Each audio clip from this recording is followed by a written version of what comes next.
Dios les bendiga, mis hermanos. Le damos la bienvenida a su programa de Escuela Bíblica Virtual de la Iglesia de Dios Pentecostal MI.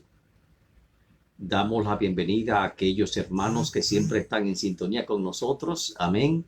Específicamente de la región sudeste y especialmente con mucho cariño a todos los hermanos de la Iglesia de Dios Pentecostal de la 36 calle con 27 avenida y a los pastores Ángel Marrero y Malta Marrero.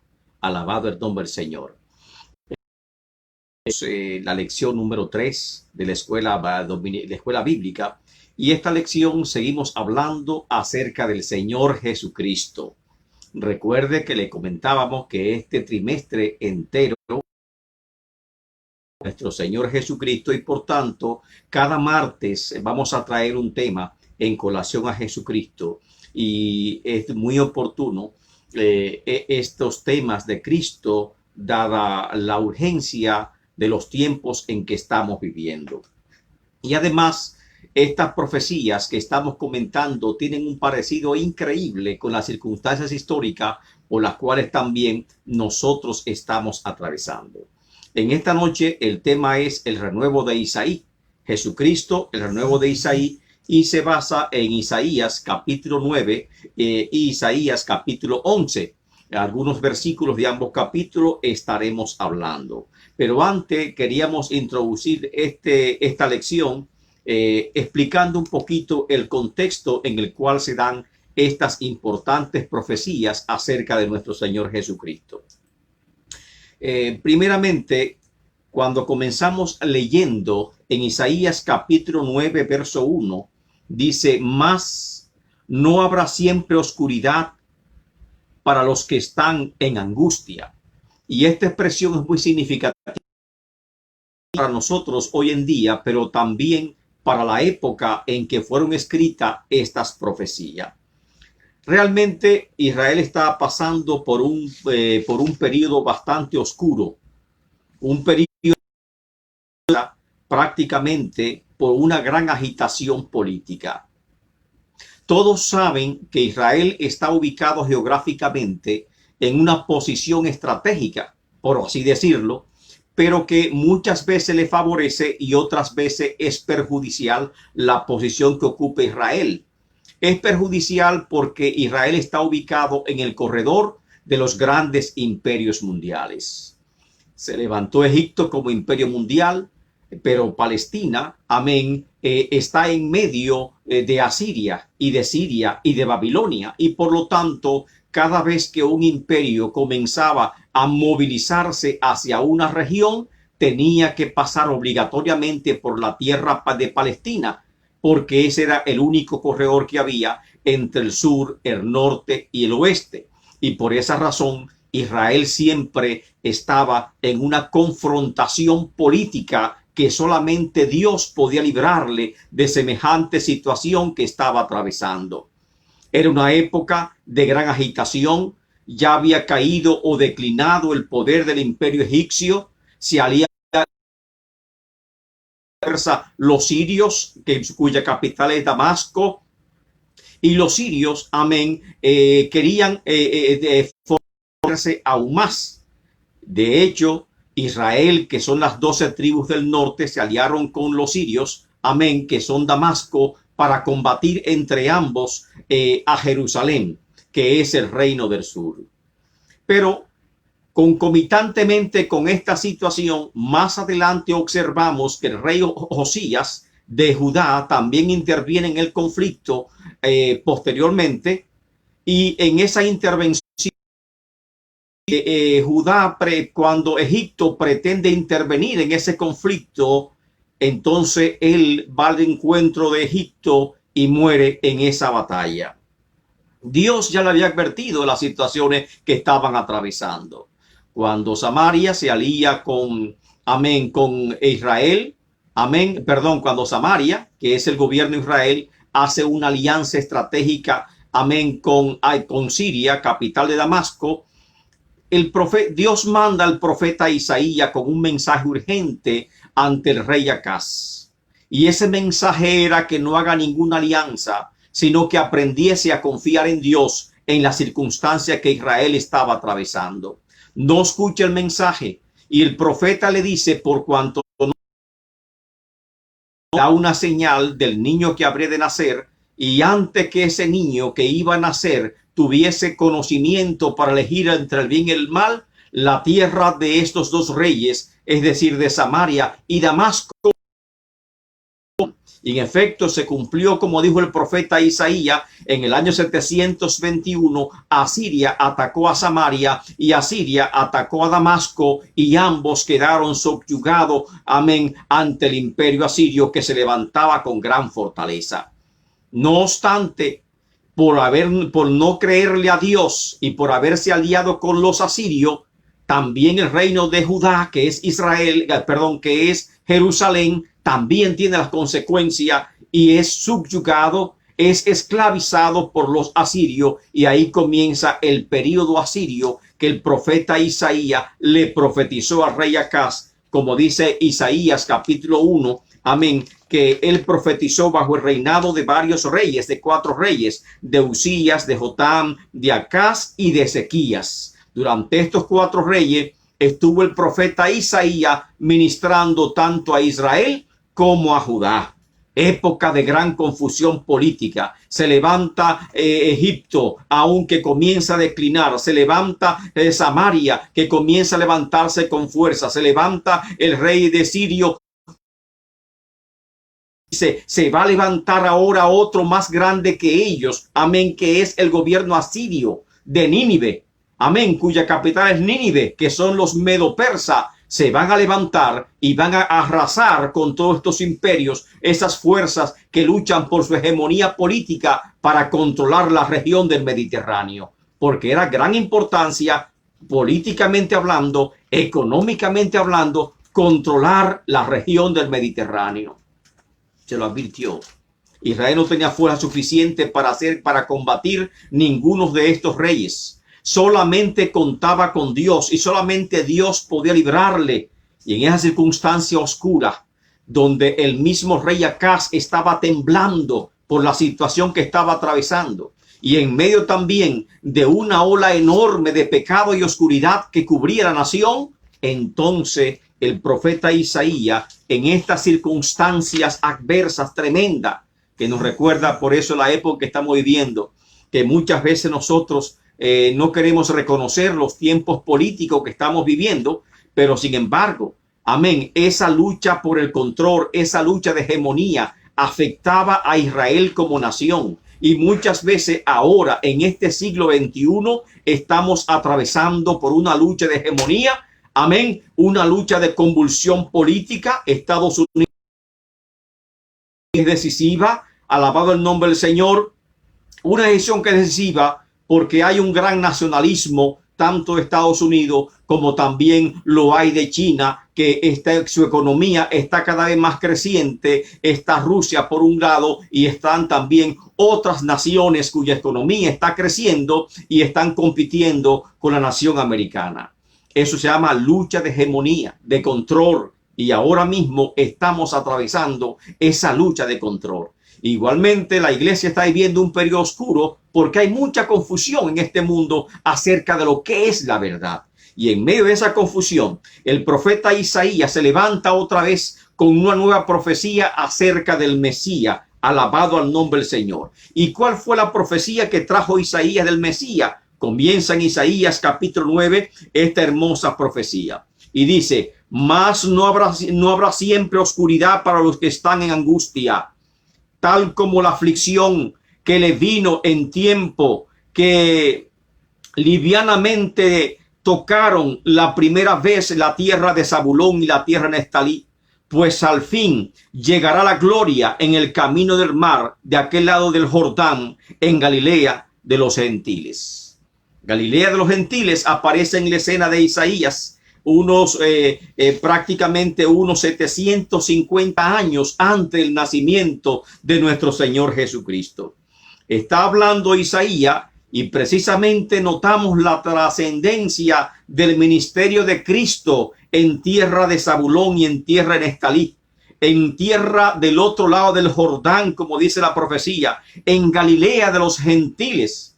Y aunque Cristo fue bautizado en el río Jordán, tan pronto fue bautizado, la Biblia dice que se fue hacia Galilea. Amén. Incluso fue a habitar primeramente a Nazaret para que sea llamado Nazareno y se cumpliesen las escrituras. Pero más luego encontramos en Juan, por ejemplo, que estableció su casa en Capernaum, y desde Capernaum Jesucristo hacía rondas misioneras, amén, por toda Galilea de los gentiles. Y ahí se cumple las escrituras del profeta Isaías, que están diciendo y proclamando, amén, que Galilea de los gentiles habría esta tierra que ya Isaías había profetizado, que habría un asentamiento asirio en esa región.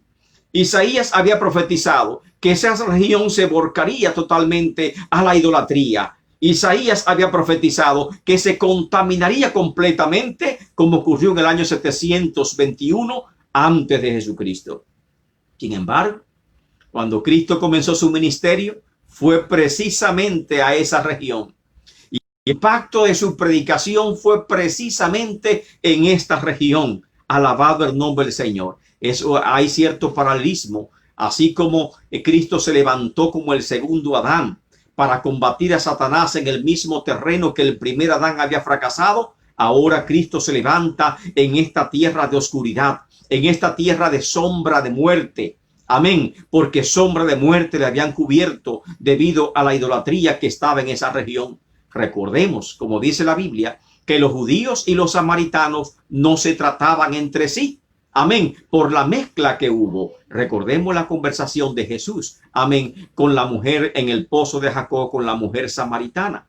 Y esto es un conflicto histórico que ha venido a través de ese tiempo, desde el año 721, cuando los samaritanos, amén, cuando los galileos se mezclaron con los asirios, y ahí podemos hablar hoy en día de los judíos asirios, amén, que son descendientes de Asirio. Alabado el nombre del Señor. Y dice la profecía, amén, el pueblo que andaba en tinieblas vio gran luz, los que moraban en tierra de sombra de muerte, luz resplandeció sobre ellos. Gloria al nombre del Señor.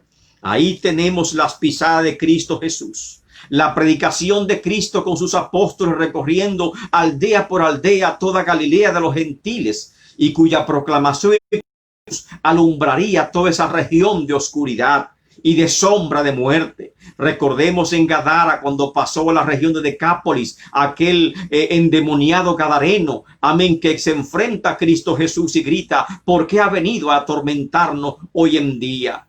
Y Cristo ciertamente, su luz resplandeció en toda esa región, y toda esa región fue testigo del grandioso ministerio de nuestro Señor Jesucristo en la tierra. Y por lo tanto, aunque ya Isaías había profetizado lo que iba a pasar, ahora trae un mensaje de aliento en medio de esta confusión política, en medio de esta confusión espiritual, del pecado que arropa a la nación de Israel y que arropa a la nación de Judá. Hay una esperanza, y es la esperanza de un Mesías, un libertador que el Señor Dios enviaría. Y esa región de oscuridad sería otra vez iluminada. Amén. No para siempre estaría su vergüenza, y comienza a proclamar la victoria del Mesías en esa región, el gozo de la liberación y la victoria del Mesías en los versos 3 al 5. Y lo dice,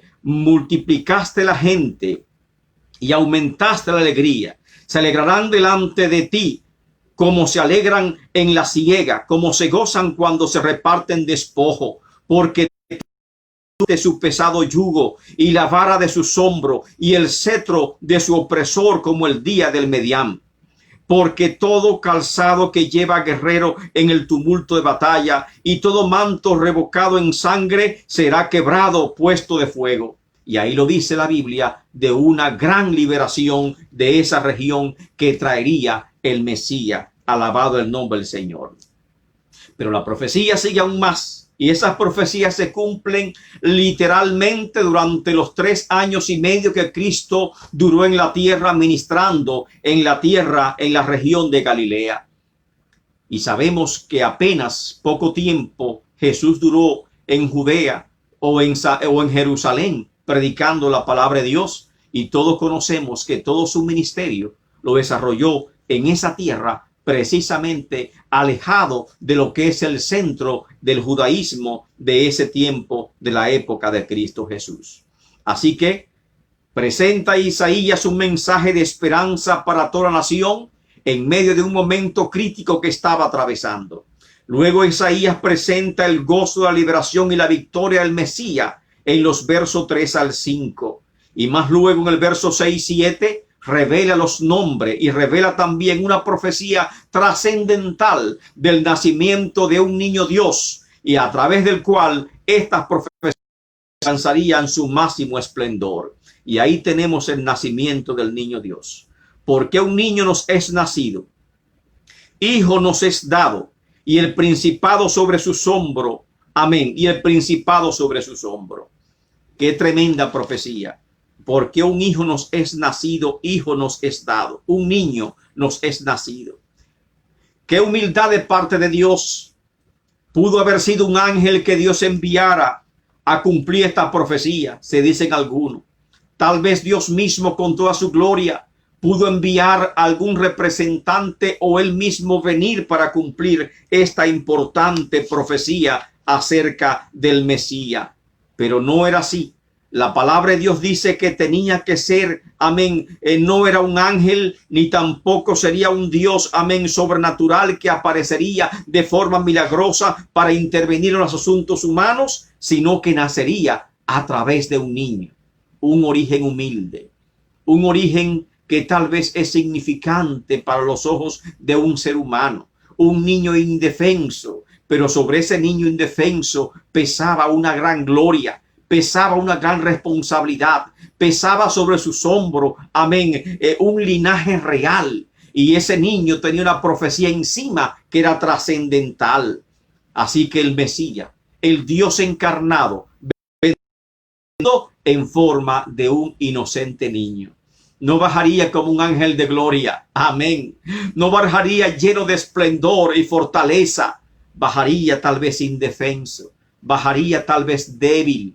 Amén. Pero sin embargo, Dios lo había querido así, de esta forma. Tenía que ser un hombre, tenía que ser humano. No solamente tenía que ser Dios, sino tenía que ser humano. Y por lo tanto dijo, un niño nos es nacido, hijo nos es dado. Su trascendencia como humano. Y ahí se va empalmando la profecía de Isaías con lo que dice las profecías en Génesis 3:15. Cuando Cristo fue llamado la simiente de la mujer, alabado el nombre del Señor. Y también no solamente que nacería de la mujer, pues se llamó simiente mujer. Y ahora Isaías 7:14 dice que nacería de una virgen. ¿Y qué niño sería este? Y ahora en Isaías capítulo 9, versos 6 y 7 nos habla de los nombres y los títulos que tendría este niño Dios que nacería. Alabado el nombre del Señor. Y ahí comienza hablando de la característica de ese niño Dios, que son 5 nombres que aparece Cristo en esta característica. Y comienza diciendo, amén. Y se llamará su nombre, describe su carácter. Son como los nombres en español o en inglés, que muchas veces lo tomamos de un personaje favorito o lo tomamos de una película, de una serie, lo tomamos tal vez de una novela, de un artista, y no importa, porque suena lindo, le ponemos ese nombre a nuestros hijos. En la Biblia, cada nombre tiene un significado con respecto a Dios y se llaman teofóricos porque representan un nombre de Dios. Como por ejemplo Misael, que significa quien es como Dios. Magdiel también, Dios es mi honor, y así sucesivamente. Cada nombre tiene un significado con relación a Dios. Y dice la Biblia aquí, y será su nombre, o sea, será su carácter, será su personalidad, será su esencia, será su nombre que lo va a distinguir, que lo va a nombrar. Amén, su nombre, su estandarte. Amén. Será su nombre, número 1, admirable. Dios es digno de admiración. El nombre de Dios es admirable y por lo tanto el nombre que tendría este niño sería también admirable. 2, consejero. Y ahí muchas veces dice que consejero es aconsejar. Sí, es aconsejar, pero en la escena que estamos presentando es la escena ante un tribunal. Y ante un tribunal, el tribunal de Dios, el consejero es una figura que sirve de intermediario. Están en litis ante el tribunal y por lo tanto este consejero, este intermediario, este mediador entre Dios y los hombres es Jesucristo hombre, tal como lo dice 1 Timoteo 2:5, porque hay un solo Dios y un solo mediador entre Dios y los hombres, Jesucristo hombre. Y como dice en el libro de Hechos, capítulo 4, versículo 12, porque no hay otro nombre debajo del cielo dado a los hombres en el cual podamos ser salvos. Y aquí está Cristo como consejero, es decir, como mediador entre Dios y los hombres. Ahí está Él como consejero. Será su nombre admirable, será su nombre consejero. Y van dos nombres. Y seguimos leyendo los nombres que tiene Cristo en este versículo 6. Será su nombre Dios fuerte. Y los que dicen, entre ellos los judíos, que Cristo no es Dios, que no es hijo de Dios, que el Mesías es una figura política que están aún esperando y que haría básicamente tres cosas. Primero, sentarse en el trono de David. Segundo, traer la paz en el Medio Oriente. Y tercero, reconstruir el templo de Jerusalén, es decir, el tercer templo. Y eso precisamente es lo que espera el pueblo judío, que se levante, porque aún ellos esperan un Mesías político. Pero la Biblia me presenta que ese Mesías no era un Mesías político, sino que es el Hijo de Dios. ¿Y qué más evidencia hay de que ese Mesías era el Hijo de Dios que esta declaración? Sería su nombre, ¿qué cosa? Dios fuerte, el tercer nombre. Amén. El Mesías es declarado como Dios fuerte, una concepción que los judíos no aceptan en la actualidad, declarando directamente que Jesucristo es Dios, Dios todopoderoso. Amén, como dice Juan 1:1, en el principio era el verbo y el verbo estaba con Dios y el verbo era Dios. Todas las cosas por él fueron hechas y nada de lo que fue hecho por él fue hecho. Entonces, por lo tanto, hay una declaración clara del profeta Isaías señalando que ese niño también sería Dios. Y el cuarto nombre, Padre Eterno. Aleluya. Por eso también, amén, es otra evidencia más en este cuarto nombre de que Jesucristo tenía una deidad sobre él. En Juan capítulo 10, verso 30 al 33, dice Jesucristo, yo y el Padre uno somos. El que me ha visto a mí, ha visto al Padre. En Juan 1:18 dice, porque nadie lo ha visto jamás, pero él lo ha dado a conocer. Y por lo tanto, Jesucristo, como dice Hebreo 1:3, es la imagen misma de Dios, la esencia misma de su sustancia. Y como dice 1:15, amén, él está revestido con la misma gloria y trascendencia del Dios creador. Y por lo tanto, una vez más, estos nombres de Cristo son muy significativos. Será su nombre admirable, será su nombre consejero, mediador, amén. Será su nombre Dios fuerte, será su nombre Padre eterno y por último, será su nombre Príncipe de paz. Este último título se refiere al carácter de su reinado, amén, y la extensión de su reinado, lo cual sigue hablando perfectamente bien el versículo 7, que es el siguiente. Y dice el versículo 7, lo dilatado de su imperio y la paz no tendrán límite. Por lo tanto, su reinado va a ser, que es llamado príncipe de paz, tendría un imperio que no tendría fin. Por eso decimos que el reinado universal sería un reinado universal. Este niño Dios reinaría sobre el mundo entero, no sobre Israel, no sobre un imperio tal vez que surge en la región del Medio Oriente, sino que reinará sobre todo el mundo. Como dice la Biblia cuando nos enseña a orar, Padre nuestro que estás en los cielos. ¿Qué más dice? Vénganos tu reino a la tierra. Y habla de un reino físico que se cumple en Apocalipsis capítulo cuando comienza a establecer el milenio sobre la tierra. Y exactamente de eso es que está hablando. Un milenio, 1000 años de gobierno, de gobierno de ese niño que va a nacer. Alabado el nombre del Señor. Y durante ese tiempo, amén, el tamaño, o sea, lo dilatado, la extensión de su imperio y la paz no tendrían límite. Sobre el trono de David y sobre su reino, disponiéndolo y confirmándolo en juicio y en justicia desde ahora y para siempre. Amén. O sea, que ese niño sería levantado de la descendencia real de David. Y ya vemos cómo la profecía va señalando quién sería el Mesías. Amén. Génesis 3:15 sería la simiente de una mujer. Isaías 7:14, ese niño que nacería de una virgen sin pecado. Por lo tanto, tendría que nacer sin pecado. Alabado el nombre del Señor. Y ahora Isaías 9:7 me dice que este niño vendría de la descendencia de David y que estaba destinado para un reinado universal sobre la casa de David. Alabado el nombre del Señor. Así que la promesa que Dios había dado a David, amén, en el pacto davídico, de que estaría, amén, descendencia que esté sobre su trono, se cumplirían de forma literal, amén, con el advenimiento de Cristo sobre la tierra. Alabado el nombre del Señor.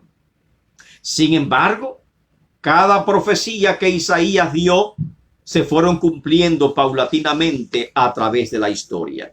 Dijimos que Isaías profetizó en el reinado de 4 reyes de de Judá. Y en esos 4 reyes de Judá fueron Usías, el rey Usías, muy conocido, el rey Jotam, Acaz y el rey Ezequías. Isaías 1:1 nos dice el ministerio del profeta Isaías, que se extendió del año 750 al 780 antes de Cristo. ¿Y cómo murió Isaías? Amén. Después de Ezequías, el sucesor fue Manasés, el hijo de Ezequías. Y dice la tradición, amén, que Isaías murió en el gobierno malvado de Manasés. Incluso algunas tradiciones judías dicen que Manasés amarró a Isaías en un tronco de madera y lo aserró, amén, en un aserradero por la mitad. Eso dice la tradición judía. Y parece también que encuentra su asidero en Hebreo 11:37, cuando dice, y algunos por la fe murieron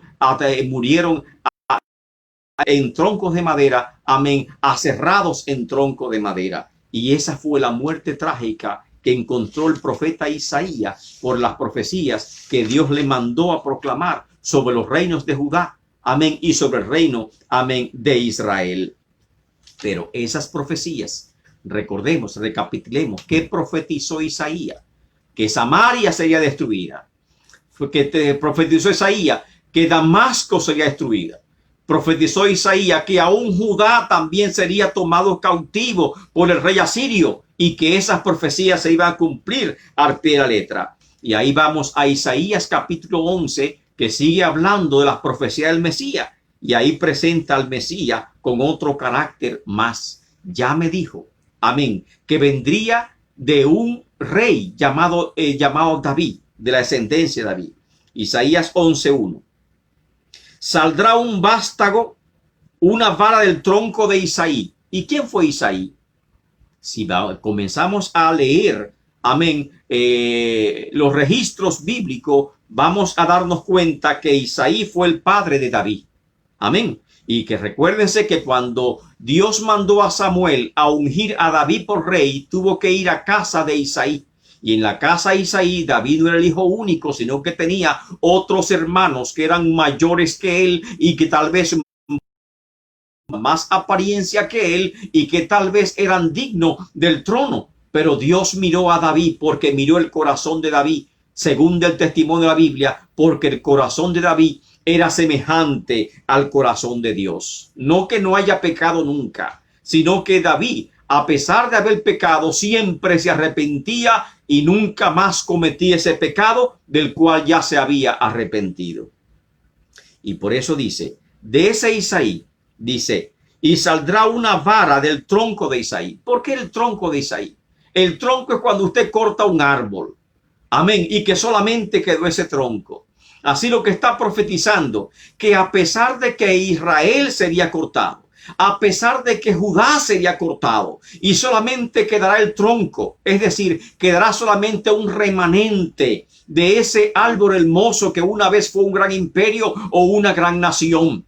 Y Dios promete, mi juicio caerán sobre ambas naciones. Y cuando mi juicio caiga, sin embargo, yo dejaré su tronco ahí en tierra, para que no sea exterminado completamente. Y la profecía dice, de ese tronco de Isaí voy a levantar una vara, un vástago va a retoñar de sus raíces, porque aún ese tronco no está muerto, le queda vida. Y esta es la profecía, un vástago retoñará de sus raíces. Este vástago, sobre ese vástago reposará el Espíritu de Jehová, santo el nombre del Señor. Y así se cumplió la profecía. Como nación, Israel fue talado. Amén. Vinieron los asirios, se apoderaron de la nación. Amén. Ocuparon completamente a Samaria. Dejó de existir el reino del norte, las 10 tribus. Amén. Y también ocuparon el reino del sur, a Judá y a Benjamín. Más luego levanta Dios a Babilonia, a Nabucodonosor. Amén. Y en el año 586, Nabucodonosor atacó completamente a Jerusalén, derribando la ciudad y quemando aún el templo de Jerusalén, y fueron todos llevados cautivos. Ahí se extingue prácticamente Israel. Aún quedaban solamente las ruinas, aún quedaban solamente las cenizas, aún quedaba solamente el tronco. Y dice la profecía que después de que Dios pasara su juicio sobre Israel por la maldad, el pecado, la idolatría que Israel estaba viviendo, que estos reyes se levantaron en el trono de David, lamentablemente no era digno representante de ese gran rey, amén, que era David. Y la promesa de Dios que iba a andar le dijo a Salomón, yo estaré contigo si tú andas en mis estatutos y en mis ordenanzas. Y esa era la promesa de Dios. Si tú andas en mis caminos, yo voy a estar contigo, así como estuve con David. Y esa promesa la tuvo cada uno de los 21 reyes, 21 monarcas que pasaron por el trono de David, que estaba en Jerusalén. Y lamentablemente, solamente algunos fueron dignos de esa bendición, de esa gran oportunidad que el Señor Dios le estaba mostrando. Así que lamentablemente Israel fue destruido. Lamentablemente Israel fue llevado cautivo. Pero hay un mensaje de aliento.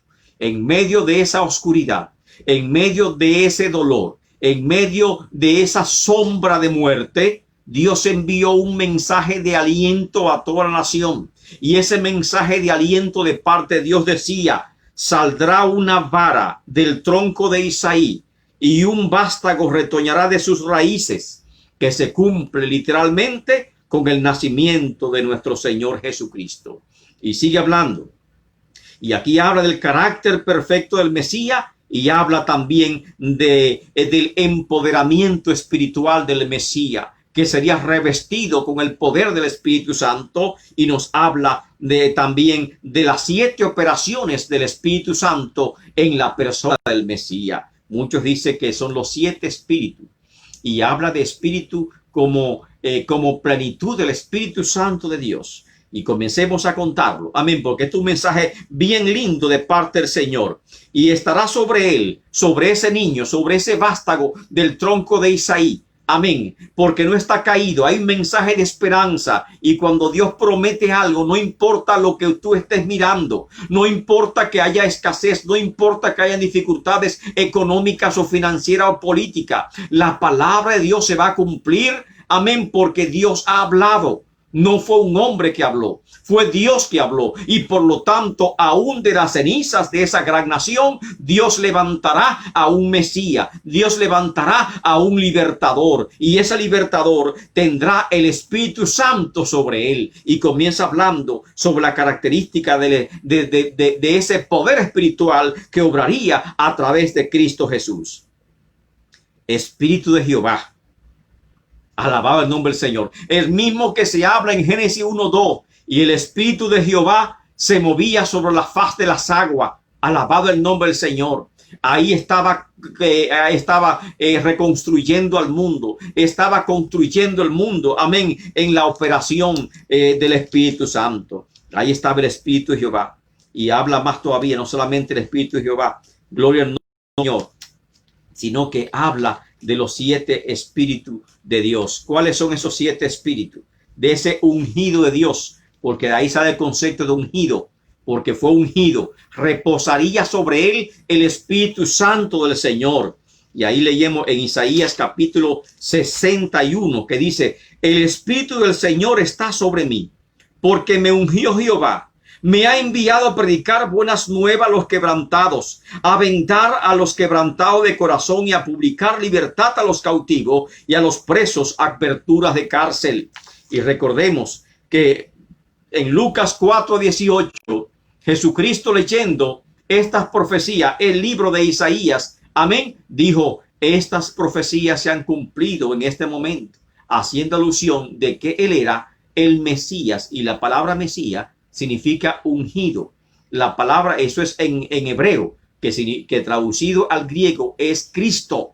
Y Cristo es ungido. Mesías es ungido. Y por eso es que decimos que Cristo es el ungido de Jehová. Amén. Cristo es el Mesías prometido. Y por lo tanto, ahí se cumple el Mesías prometido, porque y sería ungido por el Espíritu Santo de Jehová. Los 7 espíritus, ¿cuáles son? 1. Espíritu de Jehová.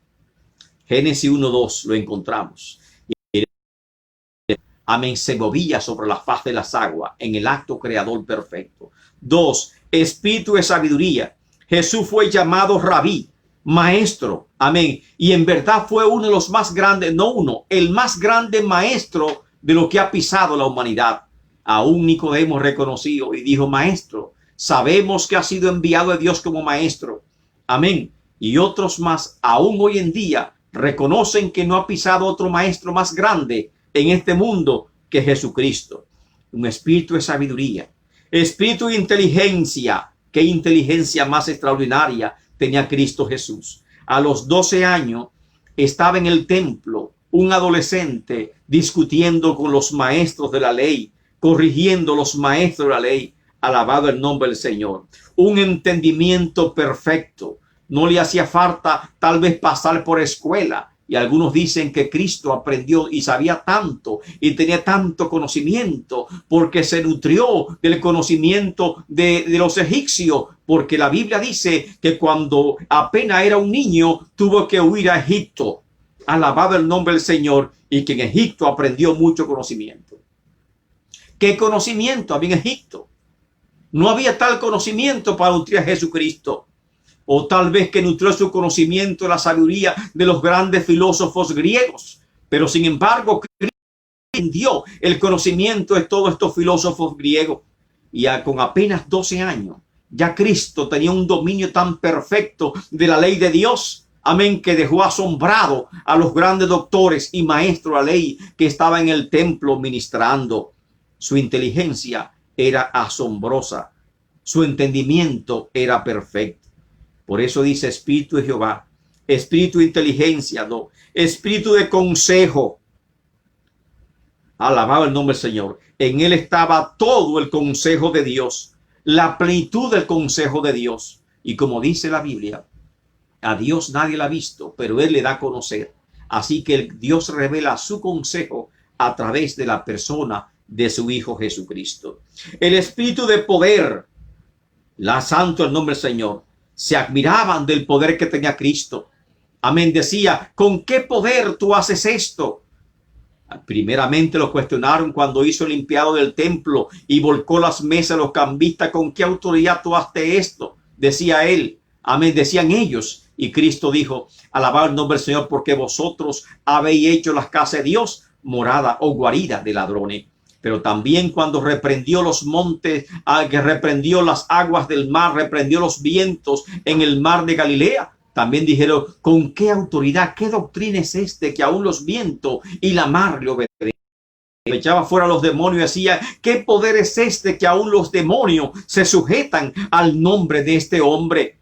y muchos iban predicando ya en el nombre de Cristo, y los demonios se sujetaban cuando la persona hablaba en el nombre de Cristo Jesús.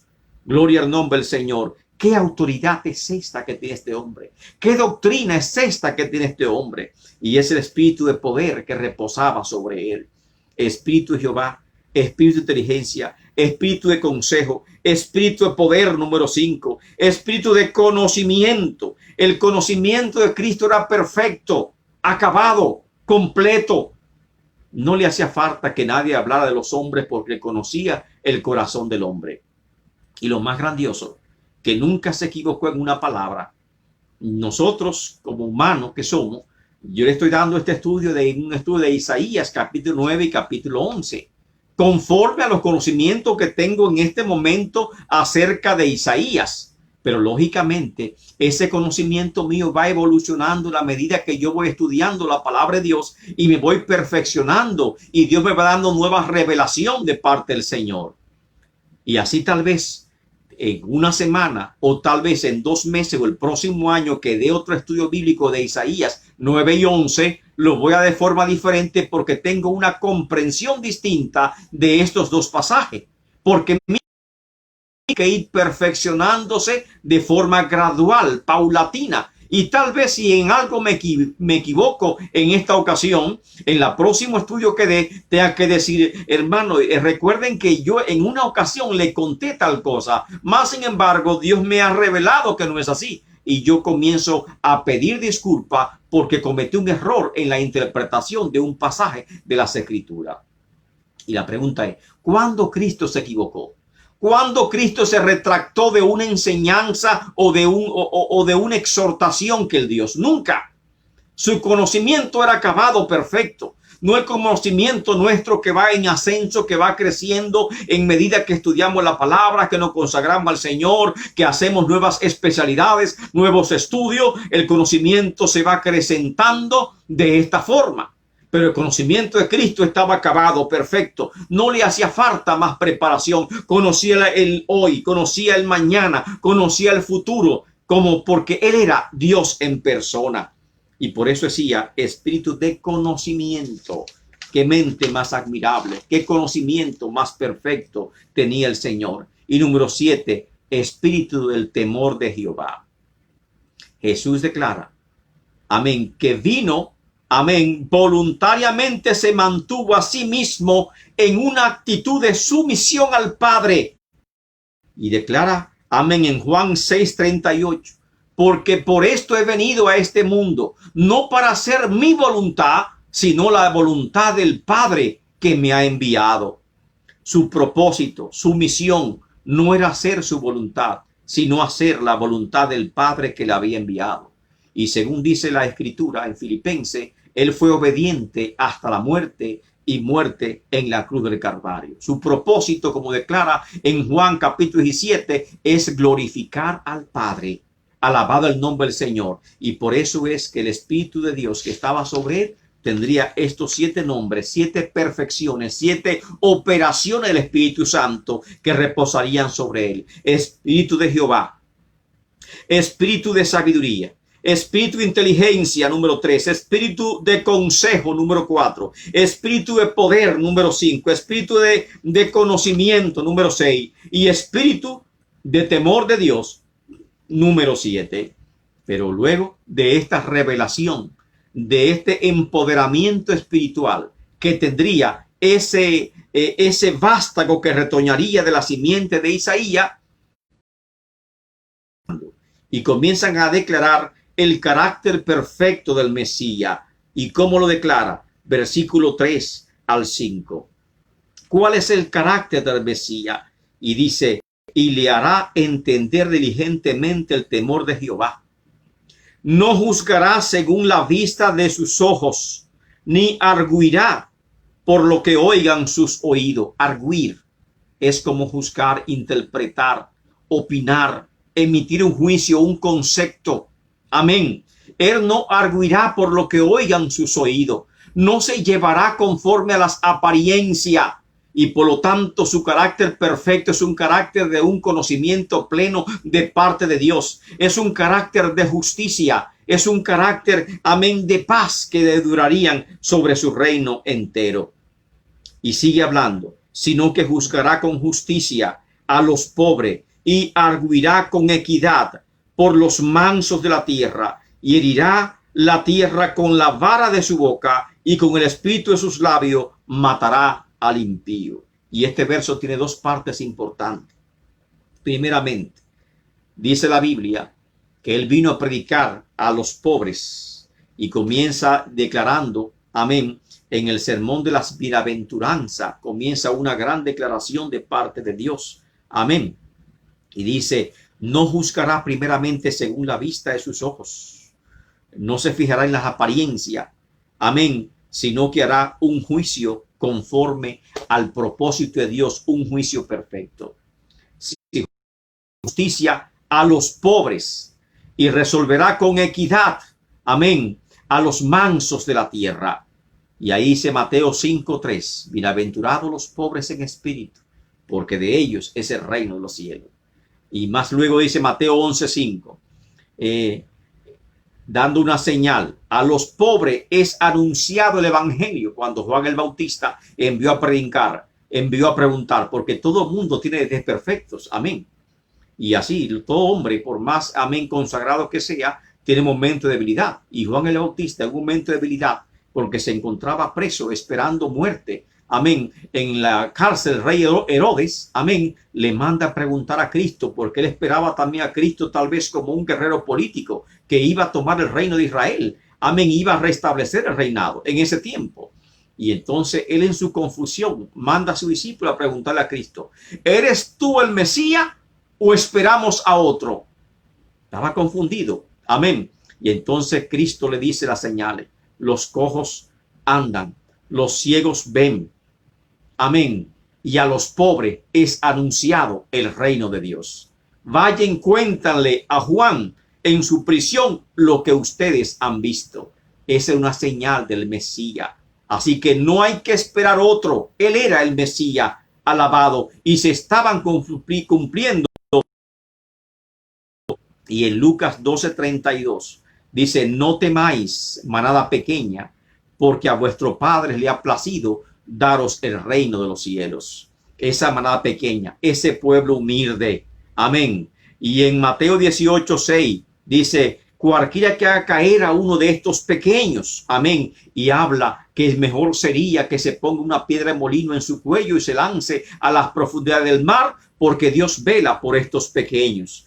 Y en Isaías 42:3, igual que Mateo 12:15, habla que este profeta que se levantaría, este Mesías que vendría, no apagaría el pábilo que humea, la mecha que apenas está humeando, que apenas está encendida, que se está a punto de extinguir, a punto de apagarse, no va a soplarla para que se apague, sino que la va a incentivar. Y habla del carácter del Mesías, alabado el nombre del Señor. Muy distinto al conocimiento de los griegos, que los griegos profesaban sabiduría, pero solamente la clase noble y alta podía alcanzar el conocimiento que los grandes maestros griegos, Platón, Aristóteles, Sócrates, los estoicos, los epicúreos, podían tal vez enseñarle al pueblo griego, porque los pobres no tenían acceso a ese nivel de conocimiento, porque la filosofía no era para ello. Ahora se aparece Cristo en un reinado predicando a los pobres, a los desventurados, a los desamparados, predicándole que de ellos es el reino de Dios y que para ellos viene el reino de Dios. Y este carácter es que se presenta en Isaías capítulo 11, versículo 4. Sino que juzgará con justicia a los pobres y arguirá con equidad por los mansos de la tierra. Alabado el nombre del Señor. Y esa es la primera parte. La segunda parte dice, herirá la tierra con la vara de su boca, porque su reinado no es un reinado débil, sino un reinado de autoridad, de poder de Dios. Es universal. Y según dice las Escrituras, él va a venir a reinar sobre las naciones y la pastoreará con vara de hierro. Por lo tanto, el que espera tal vez un gobierno demasiado demócrata, con demasiada democracia, perdón, excusen la palabra, con demasiada democracia, amén, con demasiada derecho del pueblo, que todo es sometido a votación. Recuérdese que la teocracia no opera de esa forma. Es lo que Dios determine y lo que Dios diga. Estamos muy acostumbrados a gobiernos democráticos, amén, que por lo tanto el voto popular, el voto del pueblo es que determina lo que los pueblos van a hacer. Y lamentablemente este camino no termina bien, porque la teocracia es la dirección de Dios sobre la humanidad.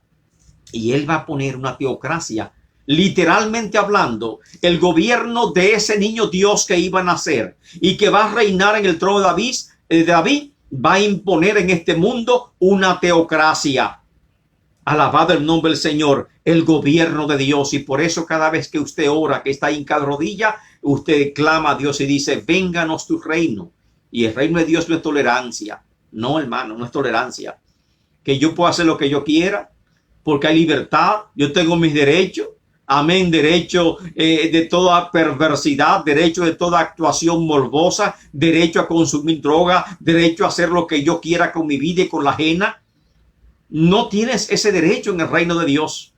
No lo tendremos. Alabado el nombre del Señor, porque Él regirá la tierra, le regirá las naciones con vara de hierro, implementará una ley firme sobre todas las naciones de la tierra. Y sigue hablando más. Amén. Y será la justicia el cinto de sus lomos y la fidelidad el ceñidor de su cintura. Y habla también del gobierno perfecto del Mesías. Y aquí lo dice en los versículos siguientes. ¿Qué reino será? Un reino glorioso el Mesías. ¿Cómo será? Y se pregunta, ¿cómo reinará el Mesías? Ese Mesías, primeramente, Isaías habla que habrá una nueva ecología en el reino. ¿Sabe lo que es ecología? Una nueva administración de las cosas que tenemos. Y dice, en esa ecología morará el lobo con el cachorro del león y el leopardo con el cabrito se acostará. El becerro y el león y la bestia doméstica andarán juntos. Eso es lo primero. No habrá ferocidad. No habrá animales de rapiña. No habrá animales depredadores que se cazan a otro y que se comen a otro. No habrá esa depredación en el reino animal. Esa ferocidad animal no habrá durante el gobierno de Cristo Jesús sobre la tierra. Y estas están así, que sigue hablando, dice, un niño los pastoreará. La vaca y la osa pasarán juntas. Sus crías se echarán juntas y el león como el buey comerán paja. Yo no sé, amén, cómo nos vamos a hacer lo que nos gusta tanto la carne, porque en el milenio no habrá carne. Aún el león, que es tan carnívoro, va a comer paja. Igual que había en el jardín del Edén, que no dio la orden el Señor de que nos alimentáramos con carne animal, sino con fruta y con vegetales en el Edén. Y fue después de la caída del hombre, amén, que comenzó la costumbre de alimentarnos también de otros animales, y por eso en la ley se estableció los animales puros, los que se podían comer, y los animales impuros. Pero recuerden que la ley tenía un carácter imperfecto porque representaba una revelación parcial de la voluntad del Señor. Alababa el nombre del Señor. Y como dice Pablo, es el ayo que nos iba a conducir a Cristo. Y ahora en esta nueva ecología dice la Biblia que aún el león comerá paja igual que el buey.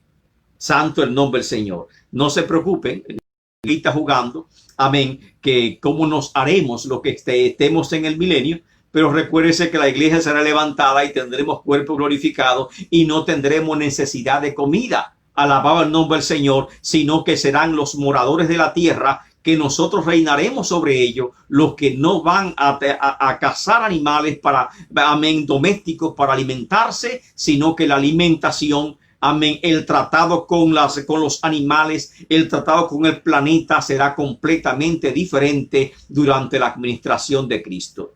Es tan así que será un gobierno de paz. Miqueas 4:3 dice que las armas de guerra se convertirán en instrumento de labranzas. No habrá más guerra. Y por eso dice que la paz se extenderá será sin límite, amén, sobre ese reinado universal. la paz será sin límite. Ya no habrá más guerra. El hombre está luchando en contra de las guerras que hay y siempre, amén, como dice Cristo, siempre habrían pobres sobre la tierra y siempre habrán guerras en el mundo hasta que venga Cristo. Y a veces oramos, Señor, para estas guerras, estas cosas que llegan sobre la tierra, pero sabemos que solamente encontrará su fin en el gobierno de nuestro Señor Jesucristo sobre la tierra, es que alcanzará su fin. Así que en ese glorioso reinado del Mesías habrá una nueva ecología sobre el planeta. Segundo, la paz reinará, amén, sobre todo el planeta.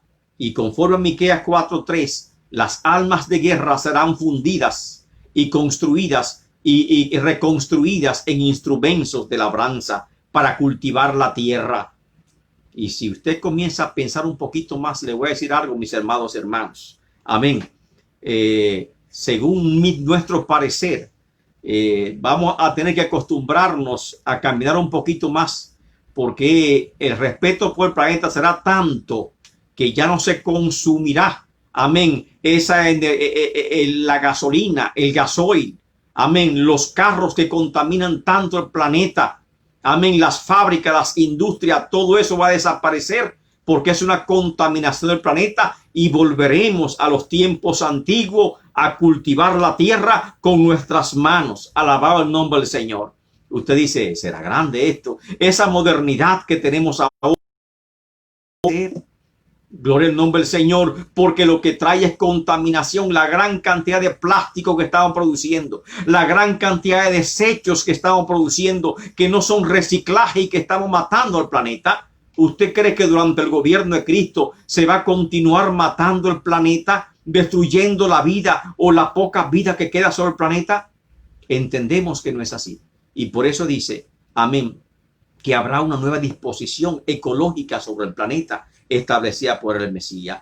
Y habrá también paz.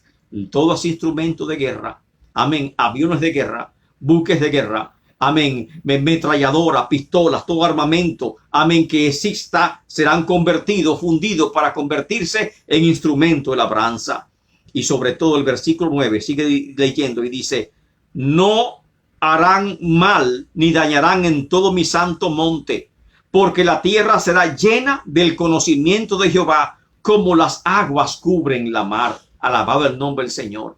Y ahí está la gran explicación, el gran carácter del glorioso reinado del Mesías sobre la tierra. Santo el nombre del Señor. ¿Y cuál será ese reinado? ¿Cuáles son las características de este niño que habría de nacer? Amén. Es fácil, ya lo hemos visto. Gloria al nombre del Señor. Ese niño tendría un nombre que es admirable. Tenían nombres extraordinarios, nombres que asombrarían a aquellas personas que le iban a escuchar. Y da 5 títulos preciosos acerca de Jesucristo y una revelación más de ese niño Dios que iba a nacer. Y dice que vendría del linaje de David. Santo el nombre del Señor. Pero Dios aplicaría juicio sobre la tribu de Israel y las tribus de Judá. Y por lo tanto solamente quedaría el tronco. Y ahí viene la promesa, el capítulo 11, que dice, del tronco de Isaí se levantará un vástago, retoñará de sus raíces, y sobre ese vástago reposará el Espíritu de Jehová. La perfección del Espíritu Santo se manifestó sobre el Señor Jesucristo, que por eso es llamado el ungido de Jehová, que significa Mesías o significa Cristo en griego. Este es el ungido de Dios. Este es el Cristo que están esperando y por lo tanto ahora se está revelando sobre la tierra. El carácter perfecto de ese niño, amén, que de justicia, de equidad, amén, de conocimiento de Dios, y el carácter perfecto de su reinado sobre la tierra es descrito aquí en Isaías capítulo 11 del versículo 1 hasta el versículo 9. Por lo tanto, ¿qué tenemos en este estudio de esta noche del Mesías? Bueno, ya usted sabe qué significa la palabra Mesías. Significa ungido. Igual que Cristo significa ungido.